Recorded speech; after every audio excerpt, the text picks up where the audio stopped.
L'émotivité, c'est beau quand on la maîtrise. Raison pour laquelle des psychologues aujourd'hui vous parlent de l'intelligence émotionnelle.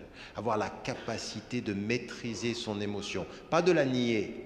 Pas de nier l'émotion. Non, l'émotion, elle est belle, mais attention, une émotion qui vous échappe vous rend objet.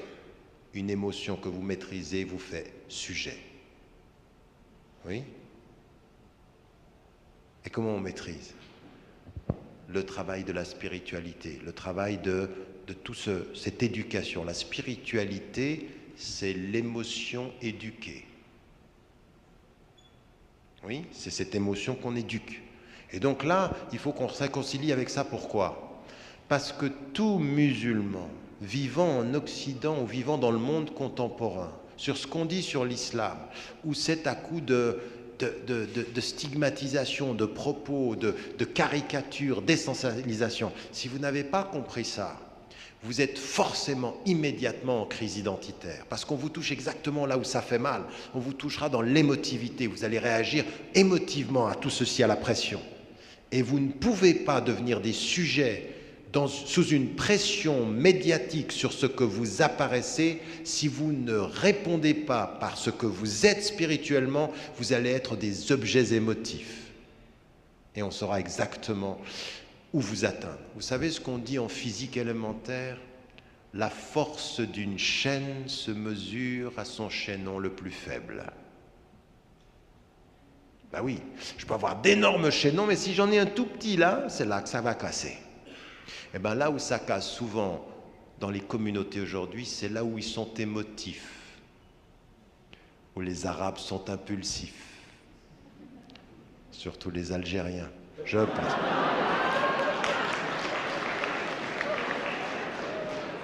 Non, c'est pas vrai. Ah non, non, c'est pas vrai. Les Tunisiens, c'est pas mal non plus. Et les Marocains, pas mal aussi. Les Égyptiens sont zen. Non, vous voyez, c'est ce que je disais. Vous venez de confirmer ce que je disais. Vous êtes sans doute algérienne. Mais enfin...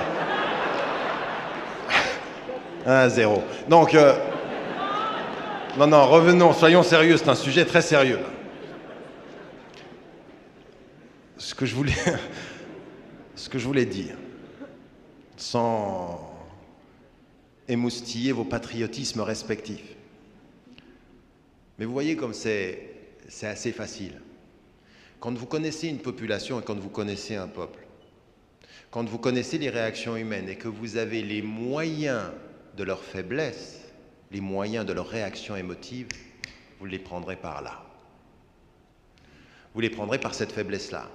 Et eux vont même penser que c'est leur force. Si je réagis, c'est que je suis fort. Non. Si tu réagis, tu as juste réagi. C'est moi qui ai agi. Toi, tu as réagi. C'est moi la force. Toi, tu es la faiblesse. Vous m'avez suivi là? Toute réaction émotive est réaction. C'est l'action de celui qui est plus faible que celui qui a agi.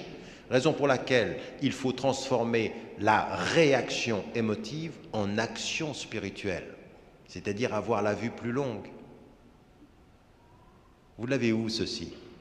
Dans le Coran. وعباد الرحمن الذين يمشون على الأرض هونا وإذا خاطبهم الجاهلون قالوا سلاما. Mais pourquoi est-ce que ceux qui marchent légèrement sur la terre, quand on les attaque, ils ne se soumettent pas à l'attaque de l'ignorant, ils disent paix? C'est eux qui décident.